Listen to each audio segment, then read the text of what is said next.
Hello friends, welcome to Panacea classes. आज मैं एक नया इनिशिएटिव स्टार्ट करने जा रही हूँ प्रीलिम्स के लिए, यूपीपीएससी प्रीलिम्स के लिए। अब देखिए, जैसे यूपीपीएससी का ये पेपर है 2012 से 2023 तक पहले चरण में हम लोग पढ़ेंगे।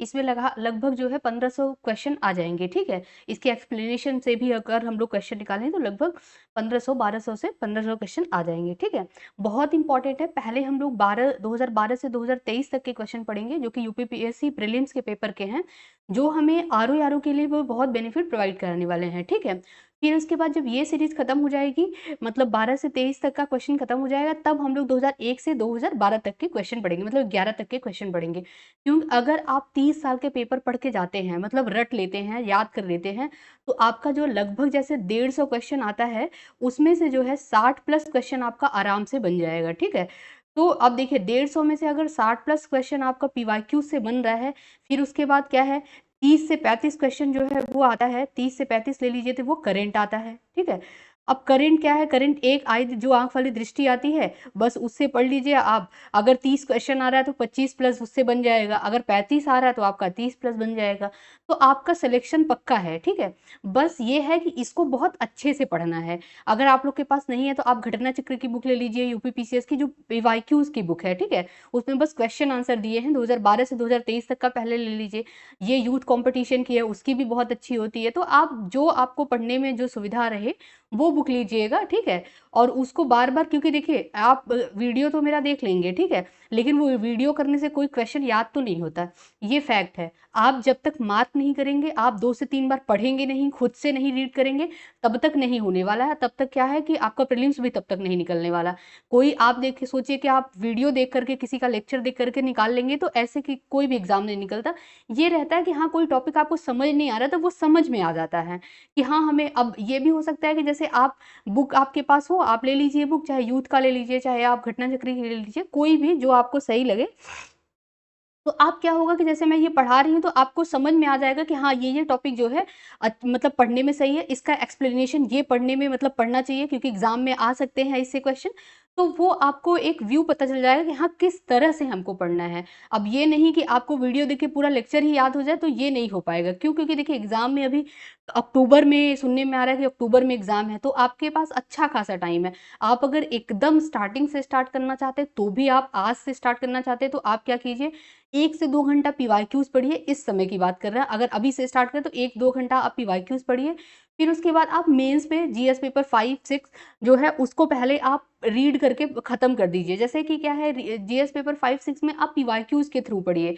एक जैसे जनरल आपको यूपी के बारे में तो पता होगा, तो पीवाईक्यूज के थ्रू पढ़िए। जैसे कि क्वेश्चन ले लीजिए एक, उसको एक लिखिए, चाहे देख करके लिखिए, फिर उसको पढ़िए और मॉडल आंसर देख करके लिखिए।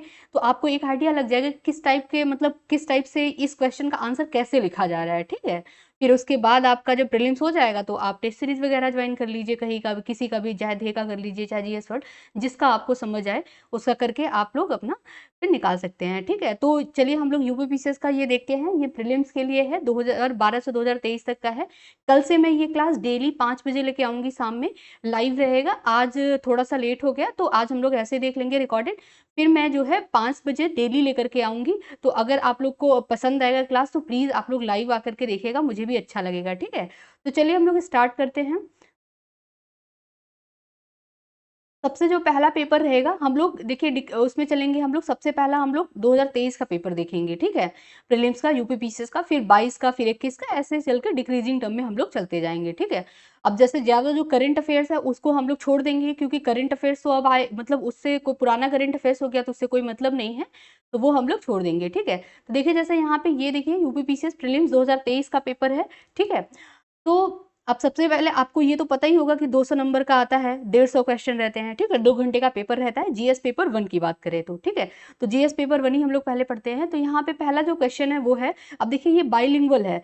इसमें बहुत यूथ कंपटीशन में यही अच्छा है कि पेपर जो आपको देगा वो बाइलिंगुअल रहता है, तो उससे अच्छा रहता है, क्योंकि किसी किसी का हिंदी मान लीजिए नहीं समझ आ रहा है तो आप इंग्लिश में भी देख सकते हैं। ठीक है, तो ये चीज़ है, अगर आपको लेना होगा तो आप खरीद लीजिएगा, क्योंकि आप खरीद के पढ़ना स्टार्ट कर दीजिए। 1-2 रीडिंग अभी लगा लीजिए, फिर एग्जाम के 1-2 महीना पहले लगा लीजिएगा, फिर उसके बाद वो बहुत ईजी हो जाता है, 2-3 रीडिंग लगा लीजिए तो। ठीक है, तो चलिए देखते हैं, पहला क्वेश्चन है उत्तर प्रदेश के बारे में। उत्तर प्रदेश के संदर्भ में निम्नलिखित कथनों पर विचार करना है, ठीक है। पहला क्या दिया है कि राज्य की कुल भौगोलिक क्षेत्र का लगभग 12.8% क्या है, वन है, ठीक है। फॉरेस्ट रिपोर्ट, अब 2021 का रिपोर्ट आप लोग को यहाँ पे लिंक कर पाएंगे। 2021 का अगर आपको रिपोर्ट याद रहेगा तो आप ये क्वेश्चन कर पाएंगे कि ये सही है कि गलत है, ठीक है। तो ये गलत है। दूसरा जो है वो है जौनपुर गाजीपुर बलिया जिले में कोई वन भूमि नहीं है। तो देखिए कहाँ पे, जौनपुर गाजीपुर और बलिया में वन भूमि है, ये भी क्या है, गलत है। तो यहाँ पे क्या करना है, नीचे दिए गए कूट का सही उत्तर। तो देखिए यहाँ पे ऑप्शन ए में क्या है, only two, neither one nor two है। सी में क्या है, ओनली वन है। और डी में क्या है, बोथ वन एंड टू। इसका बी ऑप्शन जो है वो करेक्ट हो जाएगा। अब देखिए यहाँ पे कितना अच्छे से दिया है एक्सप्लेनेशन कि आपको पीवाईक्यूज के थ्रू ही बहुत कुछ याद हो जाएगा। जैसे क्या है, देखिए Indian state of forest report जो है वो 2021 का हम लोग पढ़ेंगे, हर 2 साल पे आता है। 19 में आया था, फिर 21 में आया, ठीक है। तो ये India state of forest report 2021 का, इसके अनुसार उत्तर प्रदेश का जो वनावरण है वो कितना है, फॉरेस्ट कवर मतलब जियोग्राफिकल एरिया का अगर उत्तर प्रदेश का देखें तो कितना है वनावरण, तो वो है 6.15%। यहाँ पे कितना दे दिया था, यहाँ पे जो वनावरण दिया है वो दिया है लगभग 12%, 12.8% ये दे दिया। तो यहाँ पे क्या हो जाएगा, इसका दुगुना दे दिया, कितना था, 6 पॉइंट समथिंग परसेंट है, ठीक है, 6.15% है। जबकि यहाँ पे क्या दिया है ऑप्शन में, 12.8% दे दिया। तो ये क्या हो जाएगा, गलत हो जाएगा, ठीक है। तो ऐसे अगर ये फैक्ट है, अगर आपको याद रहेगा तो आप अच्छे से कर जाएंगे, ठीक है। अब दूसरा हम लोग देख लेते हैं कि दूसरा कैसे गलत है, ठीक है। अब यहाँ पे देखिए जो अब एक चीज और है, फॉरेस्ट कवर जो है 6.15% है। कुल वृक्षावरण कितना है, तो वो 3.08% है, ठीक है। तो वनावरण 6.15%, 1.5% है। वृक्षावरण कितना है, ये है 3.08% है। अब यहाँ पे उत्तर प्रदेश का अगर कुल भौगोलिक एरिया का देखें हम क्षेत्रफल, तो वो कितना आ जाएगा, 9.23% आएगा, ठीक है, वन में। तो यहाँ पे क्या पूछा है, यहाँ पे देखिए, यहाँ पे जो पूछा है वो कुल भौगोलिक पूछा है, ठीक है। इसमें भी कंफ्यूजन नहीं होना, ये कुल भौगोलिक पूछा है तो यहाँ 9% आ जाएगा, ठीक है। ये बस फॉरेस्ट कवर अगर पूछता तो आता 6%, कुल पूछा है तो ये कितना आ जाएगा, लगभग 9% आ जाएगा। मोटा मोटा आप लोग याद करिएगा, ठीक है, इसको 9.23%। उत्तर प्रदेश के न्यूनतम वन क्षेत्रफल वाले जिले में क्या है, न्यूनतम वन। अब यहाँ पे क्या दिया है, ऑप्शन में दिया है जौनपुर गाजीपुर बलिया जिले में कोई वन भूमि है ही नहीं। यहाँ पे लिखा है कोई वन भूमि नहीं है। अब यहाँ पे क्या है, देखिए उत्तर प्रदेश में न्यूनतम वन वाले जो क्षेत्र है उसमें जिला में कौन कौन आएगा, भदोही आएगा, मऊ आएगा, मैनपुरी आएगा। जबकि न्यूनतम वन प्रतिशत वाले जिले में भदोही, मैनपुरी वह देवरिया है, ठीक है। अब यहाँ पे क्या प्रश्नगत दो में कथन जो दो है उसमें क्या बोला गया है कि जौनपुर गाजीपुर व बलिया में कोई वन भूमि नहीं है, ये दिया गया है। तो ये गलत है, ठीक है, क्योंकि है भूमि, वन भूमि है, ठीक है, ये चीज है। तो इसका जो है ऑप्शन बी करेक्ट होगा, ठीक है।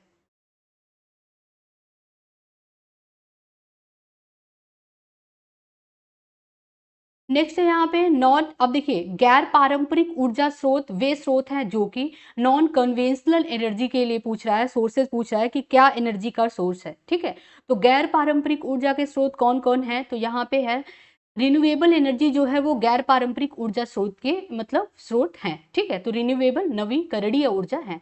अब यहाँ पे जो गैर पारंपरिक ऊर्जा स्रोतों को नवीकरणीय ऊर्जा के स्रोत के रूप में रखा गया है, जिसके उदाहरण कौन कौन से हैं, सौर ऊर्जा है, ठीक है, जैव ऊर्जा है, ज्वारीय ऊर्जा है, वो पवन ऊर्जा है। ये क्या है, गैर पारंपरिक तरीके से नवीकरणीय, मतलब इनको रिन्यूएबल यानी कि फिर से इनको बनाया जा सकता है, ये कभी खत्म नहीं होंगे। जैसे सौर ऊर्जा हुए, ठीक है, सोलर पावर प्लांट बैठाते हैं लोग, ये कभी खत्म नहीं होगा सौर ऊर्जा, जैव ऊर्जा, ठीक है। जबकि कोयला से एनर्जी बना रहे हैं हम लोग, तो कोयला तो खत्म हो जाएगा, ठीक है। तो यहाँ पे ये क्या है, रिन्यूएबल है, नवीकरणीय ऊर्जा का स्रोत है, नॉन कन्वेंशनल, ठीक है। नेक्स्ट है यहाँ पे निम्नलिखित में से कौन फिरोज तुगलक के नागरकोट अभियान के दौरान संग्रहित 300 संस्कृत पुस्तक का अनुवाद किया था। देखिए आजकल जो क्वेश्चन का ट्रेंड चल रहा है वो मेडिवल से टफ क्वेश्चन पूछ रहे हैं, क्योंकि मेडिवल से क्वेश्चन आ रहा है लेकिन थोड़ा टफ आ रहा है, ठीक है। तो अगर आप स्किप करना चाहे तो कर लीजिए, लेकिन अभी आपके पास टाइम है, हम तो यही रिकमेंड करेंगे कि अभी सब पढ़िए आप लोग, ठीक है, क्योंकि क्या पता है इसके एक्सप्लेनेशन में से ही क्वेश्चन आ जाए फिर से, ठीक है। तो यहाँ पे 300 संस्कृत पुस्तकों का अनुवाद किसने किया था, तो वो किया था अजीजुद्दीन खान ने किया था, ठीक है। तो यहाँ पे है अब इन्होंने जो बुक लिखा था उसका नाम था दलाइल ए फिरोज शाही, ठीक है। फारसी भाषा में इन्होंने ये बुक लिखी थी, जिसकी रचना फिरोज शाह तुगलक के आदेश पर इनके दरबारी कवि थे अज़ुज़ुद्दीन खलील खानी, इन्होंने किया था। अब यहाँ से एक क्वेश्चन ऐसे बन सकता है कि फिरोज शाह तुगलक के दरबारी कवि कौन थे, ये पूछ सकता है। तो यहाँ पे अज़ीजुद्दीन खालिद खानी जो थे वो इनके दरबारी कवि थे, और इन्होंने ही फारसी भाषा में लिखा था दलाइल ए फिरोज शाही। तो 2-3 टाइप के क्वेश्चन ऐसे बन सकते हैं, ठीक है। तो इसके एक्सप्लेनेशन से भी क्वेश्चन बनाइए, आप लोग याद कीजिए कि इस टाइप से भी क्वेश्चन आ सकता है, तो इसको हम ऐसे याद रखें, ठीक है।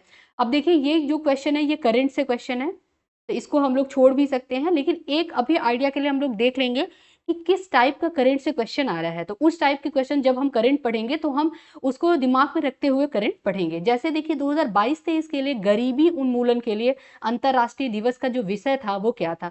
इससे हमें ये पता चलता है, अभी इसमें से कुछ याद मत कीजिए क्योंकि ये काम तो आने वाला नहीं है, बस इससे एक आइडिया ले लीजिए कि जो क्वेश्चन का टाइप है वो इस टाइप से कि जो थीम बेस्ड क्वेश्चन है, मतलब थीम जो है जैसे पॉवर्टी का हुआ और भी जितने भी चलते रहते हैं, ठीक है। तो उसमें क्या है, योगा दिवस आता है तो उसका भी थीम आता है, ठीक है। तो ये थीम बेस्ड क्वेश्चन, यानी कि जो कोई भी है उसका क्या है, दिवस, उसका दिन याद, डे याद करना है कि इस दिन को मनाया जाता है, और विषय उसका याद करना है यानी कि थीम याद करना है, ठीक है। तो ये करंट पे ऐसे क्वेश्चन आए, ऐसे जब करंट पढ़िए आप तो इसको भी मद्देनजर रखते हुए पढ़िए, ठीक है। नेक्स्ट क्वेश्चन है, देखिए निर्धनता यानी कि गरीबी से बहुत सवाल पूछता है, पॉवर्टी से, उसको बहुत अच्छे से आप पढ़ लीजिएगा क्योंकि इससे हर साल क्वेश्चन आता है। एक जैसे 2-3 टॉपिक हैं जो कि हॉट टॉपिक के रूप में आता है, जैसे पॉवर्टी हुआ, सस्टेनेबल डेवलपमेंट हुआ, इस सबसे क्वेश्चन हर साल पूछता है, ठीक है। लाइकेन हुआ, लाइकेन से भी हर साल ही क्वेश्चन पूछता है। तो देखिए क्वेश्चन है, निम्नलिखित में से कौन सा या से निर्धनता के प्रकार हैं। तो पॉवर्टी के कौन से प्रकार हैं, यहाँ पे देखिए अब्सोल्यूट पॉवर्टी, तो ये है, रिलेटिव पॉवर्टी ये भी है, ठीक है। और यहाँ पे सब्जेक्टिव पॉवर्टी है, और क्या है, फंक्शनल पॉवर्टी है। तो यहाँ पे सब्जेक्टिव पॉवर्टी कोई नहीं है और फंक्शनल पॉवर्टी कोई नहीं है, ठीक है।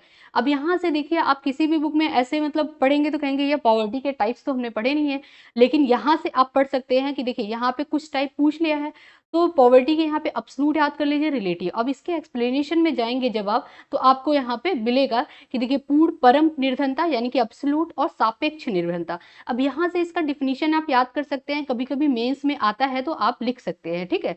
तो देखिए पूर्ण या परम निर्धनता क्या होता है, जब घरेलू आय एक निश्चित स्तर से नीचे हो, कि मतलब एक स्तर है कि आप इतना कमाते हैं, तो भाई जैसे मान लीजिए 200 रुपया कमाता है अगर कोई पर डे, तो वो गरीब नहीं है, ठीक है। लेकिन जो आप गरीबी जो आप मतलब मान लीजिए मेरा जो आय इनकम है वो 200 रुपए से भी कम है, तो हम क्या पूर्ण या परम गरीबी मतलब निर्धनता के अंतर्गत आएंगे, जिसमें क्या है कि अगर हमारा इनकम इससे भी कम है तो हम क्या, हमें भोजन मतलब हम अपने परिवार को भोजन नहीं करा पाएंगे, आश्रय रहने की व्यवस्था नहीं करा पाएंगे, पेयजल सुरक्षित पेयजल यानी कि साफ पानी नहीं दे पाएंगे, शिक्षा की सुविधाएं नहीं दे पाएंगे, तो ये क्या है, ये पूर्ण या परम निर्धनता इसको कहते हैं। सापेक्ष निर्धनता क्या हुआ, सापेक्ष ये समझ लीजिए कि जैसे आप हैं, आपके दोस्त हैं, ठीक है। तो दोस्त के पास पैसा जो है आपकी तुलना में ज्यादा है, तो क्या हुआ, वो सापेक्ष निर्धनता, मतलब आप सापेक्ष मतलब अगर उनसे तुलना करेंगे, कंपेयर करेंगे तो आप उनसे गरीब निकले। तो ये चीज है, मतलब ऐसे मोटा मोटा यहाँ पे अच्छे से दिया हुआ है कि जब परिवारों को औसत घरेलू आय से 50% कम प्राप्त होता है, मतलब जितना एवरेज इनकम रहे उससे कम प्राप्त होता है, तो परिवारों के पास कुछ पैसा होता है परंतु उनके पास इतना पैसा नहीं होता है कि वो बुनियादी चीजों से ऊपर कुछ भी वहन कर सके। यानी कि जो जरूरी चीज है जैसे कि शिक्षा, पेयजल, ये तो कर पा रहे हैं, भोजन, आश्रय, ये सब हो रहा है, लेकिन उससे ऊपर जैसे कि गाड़ी खरीदना, अब उनके दोस्त ने गाड़ी खरीद ली, अब वो उनके पास नहीं है, ठीक है। और घर खरीद लिया, उनके पास अच्छा घर नहीं है, तो वो सापेक्ष निर्धनता इसको कहते हैं, ठीक है। ये चीज है यहाँ पे, ठीक।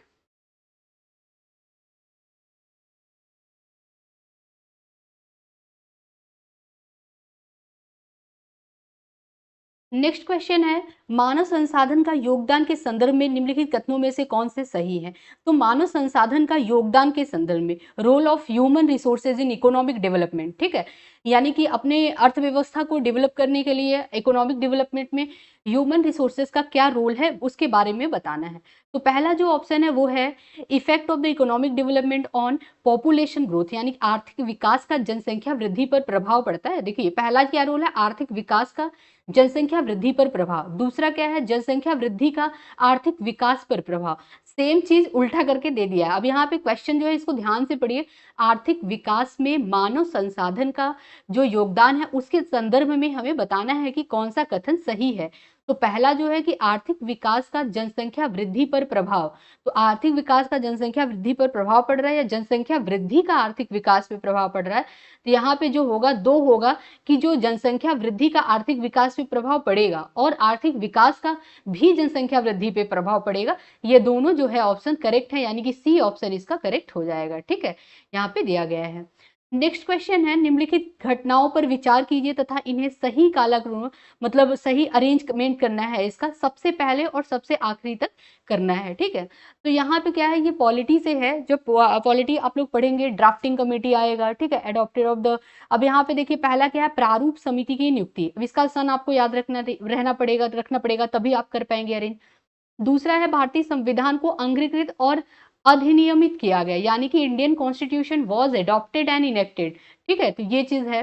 फिर उसके बाद तीसरा है date of commencement of Indian constitution, यानी कि भारतीय संविधान के प्रवृत्त होने की तिथि। चौथा जो है वो है संविधान सभा की प्रथम बैठक कब हुई। तो इसको क्या है, ये आपको याद रहेगा तो आप पूरा अरेंज कर लेंगे। ठीक है, तो सबसे पहले जो हुआ था वो हुआ था संविधान सभा की प्रथम जो बैठक हुई थी 9 दिसंबर को हुई थी प्रथम बैठक। ठीक है, 9 दिसंबर 1946 को हुई थी। ठीक है, ये चीज पहला हो जाएगा। अब यहाँ पे पहला जो है, और फिर उसके बाद आता प्रारूप समिति की नियुक्ति, ये दूसरा आ जाएगा, यानी कि appointment of drafting committee. Drafting committee के हेड जब पॉलिटी पढ़ेंगे तो उसमें है भीमराव अंबेडकर जी जो है वो ड्राफ्टिंग कमेटी के हेड हैं। ठीक है, मतलब थे।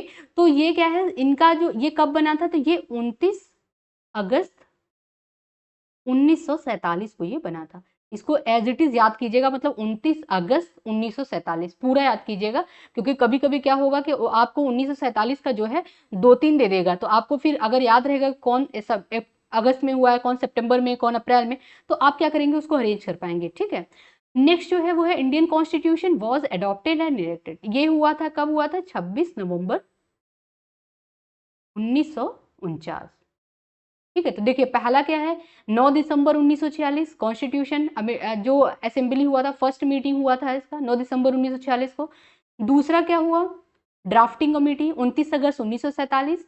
तीसरा क्या हुआ, 26 November 1949 Indian constitution was adopted and enacted. ठीक है, अब date of commencement of Indian constitution, तो डेट ऑफ यानी भारतीय संविधान के प्रवृत्त होने की जो तिथि है ये कब है, तो ये 1950 में है, 26 जनवरी 1950।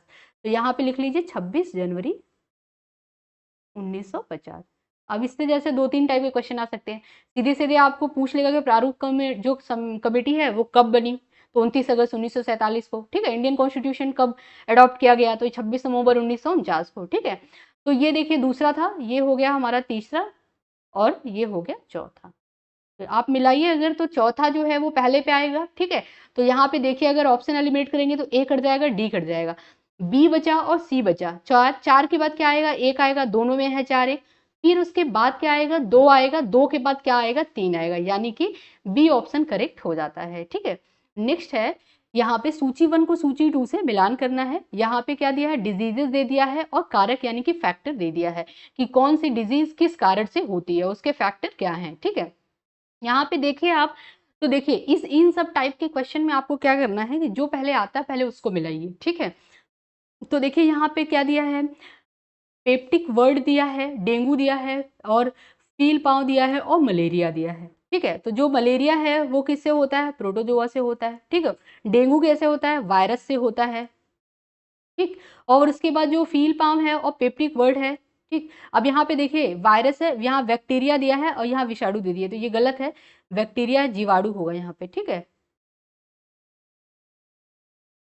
ठीक, तो बैक्टीरिया से क्या होगा, यहाँ पे फील पाव है और पेप्टिक। अब ये दोनों नहीं आ रहा तो आप ऑप्शन एलिमिनेट कीजिए पहले। डी का 2 अगर है किसी में तो डी का 2 जो है वो एक ही में है, डी का 2 ये दिख नहीं रहा है, तो डी का 2 जो है वो एक ही में है, हाँ यहाँ पे नहीं है, तो बी ऑप्शन यहाँ पे करेक्ट हो जाएगा। ए का 4 आप लोग मिलाइए, पेप्टिक वर्ड जो है ये जीवाणु से होता है, तो पेप्टिक वर्ड किससे होता है, जीवाणु से होता है। ठीक है, ये जो है पेप्टिक वर्ड ये जीवाणु से होता है। ठीक है, डेंगू किससे होता है, वायरस से होता है। फील पाँव यानी एलिफेंट फूट ये किससे होता है, तो ये जो है ये हमारा, अगर आप देखें तो बी जो है वो किससे होगा, नहीं एलिफेंट ये है, तो बचा वार्म यानी क्रीमी से होता है। ठीक है, इसको याद कर लीजिएगा, एग्जाम में आते हैं ऐसे टाइप क्वेश्चन। देखिए पेप्टिक वर्ड कैसे होता है, जीवाणु के कारण, डेंगू वायरस के कारण, फील पाँव यानी कि एलिफेंट फूट ये क्रीमी के कारण होता है, वर्म के कारण, मलेरिया प्रोटोजोआ के कारण होता है। ठीक है, ये चीज है। यहाँ पे देखिए जो मिसप्रे वो हो गया था, विषाणु की जगह यहाँ पे बैक्टीरिया मतलब जीवाणु होगा। ठीक है, तो ये आप लोगों को समझ आ गया होगा। नेक्स्ट क्वेश्चन देख लेते हैं हम लोग। तो यहाँ पे बुक दिया है और विषय दिया है कि कौन सी बुक किस विषय के बारे में किस कॉन्टेक्स्ट में लिखी गई है। ठीक है, तो पहली जो बुक है मिरात ए सिकंदरी और दूसरी है बुरहान ए मासीर, रियाज उल सलातीन और रियाज उल इंसा। ये बुक किसके बारे में लिखी गई है, ये भाई इतना याद रखना मुश्किल ही है, तो इसको हम लोग आंसर में देख लेते हैं। ठीक है, अगर याद यहाँ से कर पाइए तो याद कीजिए इसको। ठीक है, क्योंकि एग्जाम में आ जाता है। तो मिरात ए सिकंदरी ये गुजरात विजय के बारे में है। किस विषय में है, तो मिरात ए सिकंदरी गुजरात विजय के बारे में। बुरहान ए मासिर किसके बारे में है, ये बहमनी के अहमदनगर का इतिहास है, बुरहान ए मासिर। और रियाज उल सलातीन ये बंगाल का इतिहास है। और यहाँ पे है रियाज उल इंसा, ये महमूद गांव के पत्रों का संग्रह है, महमूद गांव के पत्रों का संग्रह है रियाज उल इंसा। ठीक है, नेक्स्ट यहाँ पे अभिकथन और कारक है। ठीक है, तो कारण और अभिकथन दिया हुआ है। तो पहला बोला है कि देश के पर्यावरण के बनाए रखने मतलब देश में के पर्यावरण को बनाए रखने के लिए जनसंख्या नियंत्रण आवश्यक है। दूसरा कारण क्या दिया है, जनसंख्या में तीव्र वृद्धि के कारण पर्यावरण संतुलन क्या है, बना रहता है। तो जनसंख्या में तीव्र वृद्धि के कारण पर्यावरण संतुलन बना रहता है, ये तो गलत है। जनसंख्या में वृद्धि होगा तो पर्यावरण संतुलन नहीं बना रहेगा। ठीक है, तो आर तो गलत हो गया। तो आर अगर गलत हो गया, ए मेरा जो है वो सही है, मतलब ए सही है हम लोगों का, आर गलत है। ए में क्या कह रहा है, देश के पर्यावरण को बनाए रखने के लिए जनसंख्या को नियंत्रण करना ये आवश्यक है। ठीक है, क्योंकि जनसंख्या ज्यादा हो जाएगी, प्राकृतिक संसाधन कम हो जाएंगे, तो क्या होगा, ये पर्यावरण को बहुत ज्यादा हानि पहुंचेगा इससे। ठीक है, तो यहाँ पे ए जो है वो सही है और कारण गलत है। तो यानी कि सी ऑप्शन करेक्ट नहीं, बी ऑप्शन होगा ना, ए ट्रू है और आर क्या है, फॉल्स है। ठीक है, तो ये चीज है। नेक्स्ट, निम्नलिखित में से कौन सा संगठन दिल्ली में वायसराय लॉर्ड हर्डिंग पर बम फेंकने के लिए उत्तरदायी है। तो जब अभी आप लोग हिस्ट्री अगर पढ़ रहे होंगे, मॉडर्न हिस्ट्री, तो उसमें पढ़ाया गया है कि लॉर्ड हर्डिंग पर किसने बम फेंका, कौन सा जो संगठन था उसके थ्रू बना हुआ था।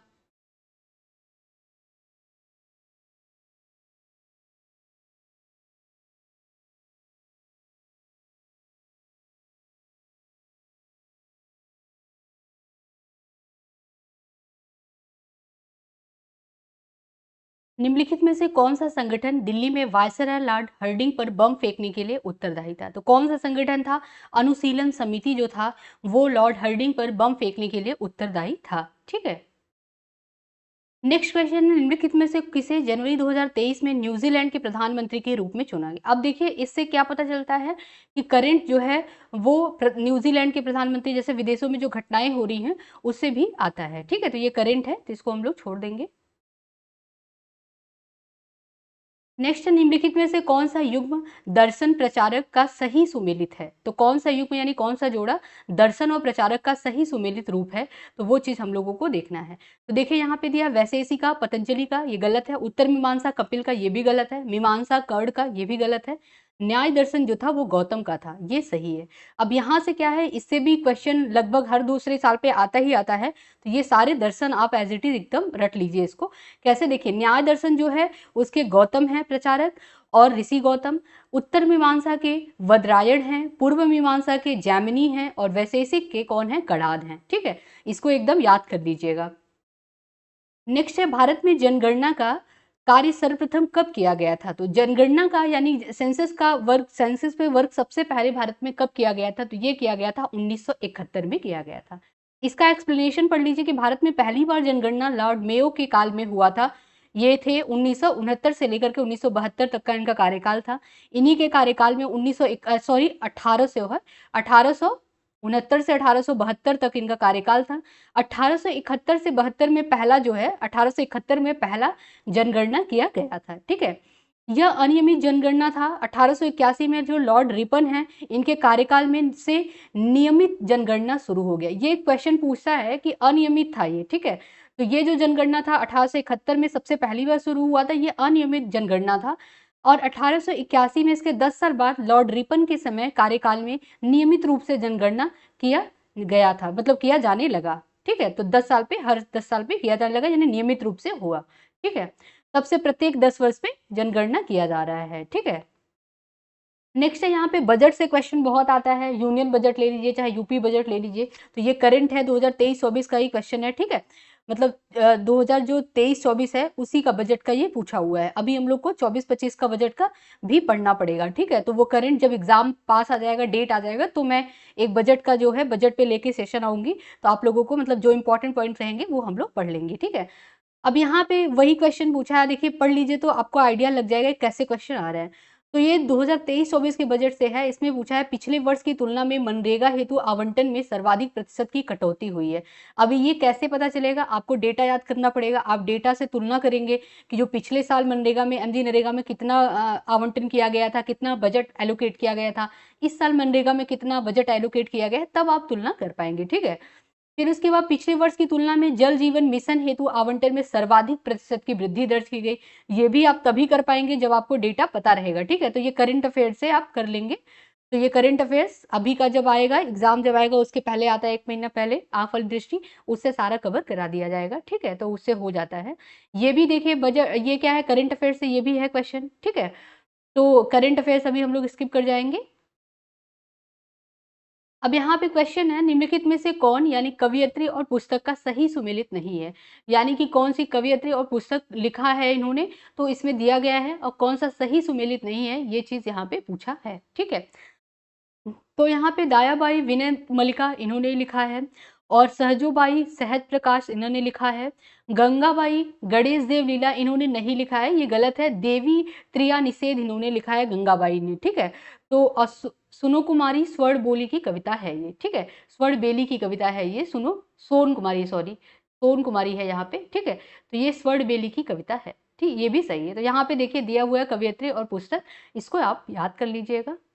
दयाबाई की विनय मल्लिका है, ठीक है। सहजोबाई का क्या है, सहज प्रकाश है। सोन कुमारी का स्वर्ण बेली की कविता है, और गंगाबाई का देवी त्रिया निषेध है, ठीक है। नेक्स्ट क्वेश्चन कि पंचायतों के समस्त चुनाव का संचालन करता है, तो पंचायत का जो इलेक्शन होता है उसका कौन वो कंडक्ट कराता है, तो all election of panchayat are conducted, किसके द्वारा कंडक्ट किया कराया जाता है, तो ये स्टेट इलेक्शन कमीशन के द्वारा कराया जाता है। बहुत लोग कंफ्यूज हो जाते हैं, जैसे यहाँ पे देखिए ऑप्शन में पहले में दिया इलेक्शन कमीशन ऑफ इंडिया, लोग इसको मार देंगे, लेकिन नहीं, अगर पंचायत का चुनाव आएगा तो स्टेट इलेक्शन कमीशन कराएगा, ठीक है। अब ये आर्टिकल बहुत इंपॉर्टेंट हो जाता है, एग्जाम में पूछता है कि भारतीय संविधान के आर्टिकल 243 के अनुसार पंचायतों के समस्त चुनाव का संचालन राज्य निर्वाचन आयोग कराता है, यानी कि स्टेट इलेक्शन कमीशन कराता है। तो आप आर्टिकल याद कर लीजिए कि 243 के तहत जो है स्टेट इलेक्शन कमीशन सारे जो पंचायत का, समस्त पंचायत का जितना चुनाव होता है वो कराता है, बस इतना ही इसमें इंपॉर्टेंट है, ठीक है।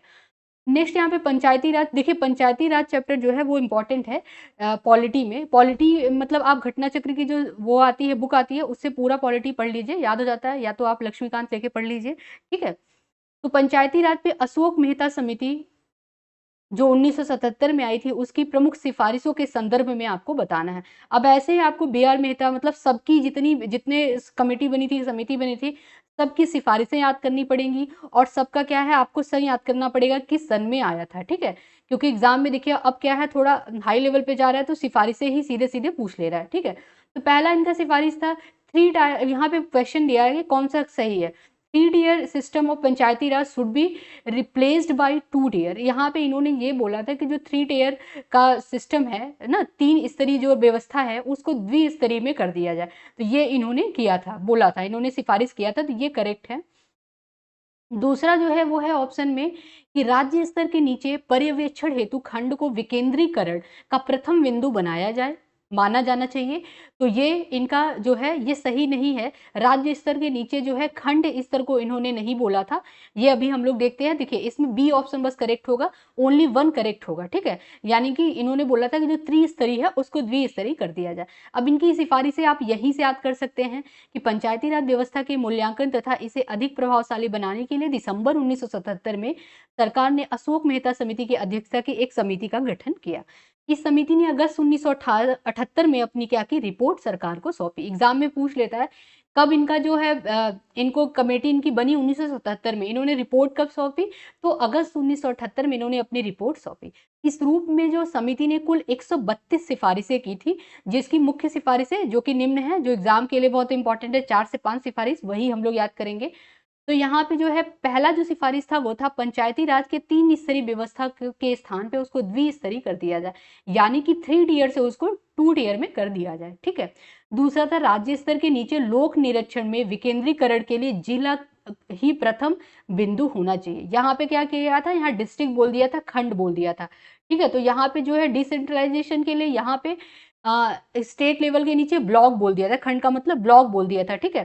तो ये गलत हो जाएगा क्योंकि जिला को इन्होंने माना था, ठीक है। तो यहाँ पे है जिला ही प्रथम बिंदु होना चाहिए, ठीक है। किसके नीचे? राज्य स्तर के नीचे। तो इन्होंने क्या कहा, राज्य होना चाहिए, फिर उसके नीचे क्या होना चाहिए, विकेंद्रीकरण का स्तर जिला होना चाहिए। तो 2 स्तरीय हो गया। अब नेक्स्ट था अपने आर्थिक स्रोतों के लिए पंचायती राज संस्थाओं के पास कराधान की अनिवार्य शक्ति होनी चाहिए, ठीक है। टैक्सेशन की अनिवार्य शक्ति होनी चाहिए, वो टैक्स कलेक्ट करना चाहे तो वो कर सकते हैं।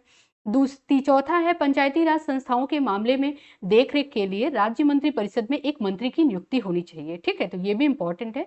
लास्ट है उनकी जनसंख्या के आधार पे अनुसूचित जाति और अनुसूचित जनजाति के लिए रिजर्व होने चाहिए, यानी कि स्थान आरक्षित होने चाहिए। तो शेड्यूल कास्ट और शेड्यूल ट्राइब के लिए जो है उनके पॉपुलेशन के रेशियो में उनके लिए क्या है, स्थान क्या होना चाहिए, रिजर्व होना चाहिए, आरक्षित होना चाहिए। ये भी इंपॉर्टेंट है, इसको भी आप लोग याद कर लीजिएगा।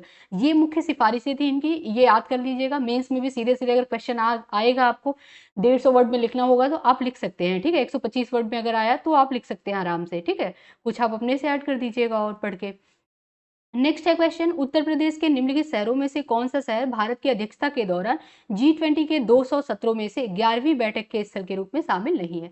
अब यहाँ पे ये क्या है, ये करंट G20 2023 में हुआ था, बहुत चर्चा में था, तो इससे क्वेश्चन आना ही आना था। तो ये जो है ये करंट का क्वेश्चन है। तो करंट में जो मुद्दे चलते रहते हैं उससे क्वेश्चन तो आएगा ही, ठीक है। तो ये हम लोग स्किप कर देंगे क्योंकि अब तो इसका मतलब है नहीं इतना, ठीक। नेक्स्ट है यहाँ पे चरक संहिता कितने अध्यायों और खंडों में विभाजित है, ठीक है। अभी तक पूछता था चरक संहिता जो है वो किसकी रचना है, अब क्या है, अब पूछता है कितने अध्यायों और खंडों में विभाजित है, मतलब कितने चैप्टर्स है इसमें और कितने सेक्शन है, ठीक है। ये पूछा हुआ है। इसमें जो चरक संहिता है ये टोटल 120 इसमें चैप्टर्स हैं और 8 सेक्शन है, ठीक है। तो यानी कि 120 अध्याय है और 8 खंड है। अब यहाँ पे थोड़ा चरक संहिता के बारे में हम लोग देख लेते हैं। तो चरक संहिता चरक ने लिखी थी। चरक जो थे ये कुषाण शासक कनिष्क के समय में प्रसिद्ध चिकित्सक थे, ठीक है। इन्होंने चिकित्सा पे चरक संहिता नामक ग्रंथ लिखा था, जिसमें कि 120 अध्याय थे और 8 क्या थे, खंड थे, ठीक है। नेक्स्ट है यहाँ पे question, human heart is made up of how many के चैम्बर्स। तो ह्यूमन हार्ट मतलब मानव हृदय में कितने चैम्बर्स होते हैं। अब देखिए ये क्वेश्चन तो बहुत ईजी है, ये कोई भी कर लेगा। तो केवल 4 जो है वो क्या होते हैं, चैम्बर्स होते हैं, ठीक है।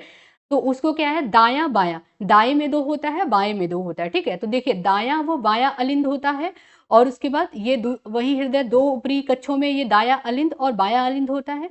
अब नीचे देखें अगर हम, तो क्या होता है, दाया और बाया निलय के रूप में होता है। तो ये चीज 2 है, 2 ऊपर जो है ऊपरी कक्ष जो है उनको दाया और बाया अलिंद कहा जाता है, और निचले जो है उनको दाया वो बाया निलय कहा जाता है, ठीक है। नेक्स्ट है यहाँ पे देखिए, ये करंट का क्वेश्चन है कि फरवरी 2023 में उत्तर प्रदेश में अमृत भारत स्टेशन योजना के तहत आधुनिकीकरण के लिए कितने रेलवे स्टेशन की पहचान की गई। तो ये करंट है, यूपी का भी करंट बहुत इंपॉर्टेंट हो जाता है। ये क्वेश्चन एक आइडिया के लिए हम लोग पढ़ ले रहे हैं, इसका कोई मतलब नहीं है, ठीक है। इसको आप जब अपनी बुक में पढ़िएगा तो इसको कट करते जाइएगा, ठीक है। नेक्स्ट, निम्नलिखित में से कौन सा mRNA वैक्सीन है जिसका उपयोग कोविड-19 संक्रमण के विरुद्ध किया गया। तो mRNA जो वैक्सीन है ये भी उस टाइम करंट में चल रहा था, इसलिए ये क्वेश्चन में पूछा गया है। तो ये कोविड-19 के संक्रमण से बचाव के लिए जो है ये वैक्सीन है mRNA, ठीक है। इसका नाम क्या है, इसका नाम है मॉडर्ना, अमेरिका द्वारा ये विकसित की गई है, ठीक है। नेक्स्ट है 1918 में संयुक्त प्रांत किसान सभा का गठन किया गया था। इसके जो नेता थे, किस नेता ने किया था, मतलब इसके मुख्य नेता भी आप याद कर सकते हो, और किस नेता ने 1918 में संयुक्त प्रांत किसान सभा की स्थापना की थी, ठीक है। तो ये इंद्र नारायण द्विवेदी जी ने किया था 1918 में संयुक्त प्रांत किसान सभा की स्थापना, ठीक है। अब देखिए यहाँ पे दिया हुआ एक्सप्लेनेशन में फरवरी 1918 में इंद्र नारायण द्विवेदी, मदन मोहन मालवीय, गौरी शंकर मिश्र के प्रयासों से क्या हुआ था, संयुक्त प्रांत किसान सभा की स्थापना की गई थी। किसान सभा ने किसानों से बेदखल जमीन को जोतने और बेकार न देने की अपील की थी। तो इन सभा ने क्या किया था, किसानों से बेदखल, जो उनको जमीन से बेदखल कर दिया गया था, और जो तो उनको जोतो और बेगार न दो, ठीक है, तो ये चीज अपील की गई थी। नेक्स्ट है यहाँ पे वैदिक कालीन प्रशासन में जो भागदू है वो कौन से अधिकारी होते थे, ठीक है। तो अगर आप लोगों ने एंशिएंट का क्लास मेरा किया होगा तो पूरा डिटेल में ये सब पढ़ाया गया है, वैदिक काल, हड़प्पन काल, एक एक लेक्चर मैंने पूरा लिया हुआ है, ठीक है। तो ये चीज है। प्रीलिम्स के लिए एक सीरीज भी चली है जो कि पूरा शॉर्टकट में अगर आपको पढ़ना है तो भी आप पढ़ सकते हैं, ठीक है। तो उसमें ये पूरा जो जो वर्ड है मौर्य काल से रिलेटेड आप आएंगे, गुप्त काल में आएंगे, वैदिक काल में आएंगे, तो वो सब पढ़ाया गया है, ठीक है। तो अभी हम लोग यहाँ देखते हैं कि भागदू कौन से अधिकारी होते थे, तो ये जो होते थे रिवेन्यू कलेक्टर होते थे, ठीक है। तो भागदू किसको कहा जाता था, रिवेन्यू कलेक्टर, यानी कि राजस्व कर जमा करने वाले जो अधिकारी होते थे उनको कहा जाता था भागदू, ठीक है, वैदिक काल में। अब यहाँ पे पॉलिटी से क्वेश्चन, ये क्वेश्चन हर साल ही आता है, मतलब आर्टिकल्स आपको कुछ कुछ आर्टिकल्स आपको याद करने ही होंगे। आप पीवाईक्यू से आर्टिकल याद कर लीजिए, आपका कोई भी क्वेश्चन जो आर्टिकल से आएगा नहीं छूटेगा, ठीक है। अब यहाँ पे क्या है, ABC दिया है, आपको मिलान करना है। तो आर्टिकल जो है 324 ये किससे रिलेटेड है, 315 किससे है, 280 और 338 दिया हुआ है, ठीक है। तो जो 324 है वो किससे है, वो इलेक्शन कमीशन से है। तो यहाँ पे ये चौथा ऑप्शन हो जाएगा, A का 4 हो जाएगा इलेक्शन कमीशन। फिर बी जो आ जाएगा 315 ये किससे है, और 280 जो अगर है तो ये देखिए तो फाइनेंस कमीशन से आ जाएगा, ठीक है। और 338 अगर देखिए तो ये पहला हो जाएगा national commission for schedule caste के लिए हो जाएगा। अब पब्लिक सर्विस कमीशन जो है यानी कि लोक सेवा आयोग, इससे 315 आर्टिकल आ जाएगा, ठीक है। तो यहाँ पे अगर मिलाइए आप, ए का जो हो जाएगा 4, तो यहाँ पे देखिए ए का 4 है कहीं, तो एक ही ऑप्शन में है डी में ए का 4, तो ये ऑप्शन हमारा करेक्ट हो जाएगा। यहाँ पे भी आप याद कर सकते हैं, ठीक है। अब ये देखिए ये करंट का है, तो अभी बजट हम लोग नया पढ़ेंगे, 2000 केंद्रीय बजट जो पढ़ेंगे, और यूपी बजट जब एग्जाम का डेट आ जाएगा तो मैं सीरीज लेकर के आऊंगी करंट का पूरा, उसी में हम लोग पढ़ लेंगे, ठीक है। तो इसको हम लोग स्किप कर देते हैं। नेक्स्ट है यहाँ पे मिलिंद पन्हो, राजा मिलिंद द्वारा एक बौद्ध भिक्षु के मध्य जो संवाद है वो बौद्ध भिक्षु कौन थे। तो जो मिलिंद पन्हो में राजा मिलिंद के द्वारा हुआ था, संवाद हुआ था, ये बौद्ध भिक्षु से हुआ था संवाद इनका। फिर उसके बाद ही ये बौद्ध में कन्वर्ट हो गए थे, ठीक है, बहुत बड़े बौद्ध भक्त थे ये। तो ये इनका किसके साथ हुआ था संवाद, ये पूछता है। तो ये नागभट्ट दिया है और कुमारिल भट्ट, नागसेन और नागार्जुन, तो इनका नागभट्ट के साथ जो है वो संवाद होता है, ठीक है। ऑप्शन देख लेते हैं हम लोग, सॉरी नागभट्ट नहीं, नागार्जुन यानी नागसेन जो रहते हैं बौद्ध भिक्षु, इनके साथ जो है इनका संवाद होता है। इसके बाद ये क्या होते हैं, बौद्ध में कन्वर्ट हो जाते हैं, ठीक है। नेक्स्ट है देखिए आज का लास्ट क्वेश्चन है, फिर हम लोग 30-30 क्वेश्चन करके पढ़ेंगे। कल से मैं 5 बजे लाइव आऊंगी। प्लीज आप लोगों को अगर ये सीरीज आज मैं अपलोड कर दूंगी, पसंद आएगा तो आप लोग लाइव आकर के देखिएगा, ठीक है। तो ये लास्ट है, इसमें है क्या क्वेश्चन पूछा है कि स्पेयर पुस्तक किसने लिखी है। तो स्पेयर पुस्तक के रचयिता कौन है, तो ये स्प्रिंग हैरी जो है स्पेयर पुस्तक के रचयिता हैं, ठीक है। तो आई होप आप लोग को क्लियर हो गया होगा। कोई भी डाउट होगा तो प्लीज आप लोग कमेंट बॉक्स में कमेंट कीजिएगा। आज यहीं तक रखते हैं, कल से मैं 5 बजे लेकर के आऊंगी ये सीरीज। आज के लिए बस इतना ही, तब तक के लिए धन्यवाद।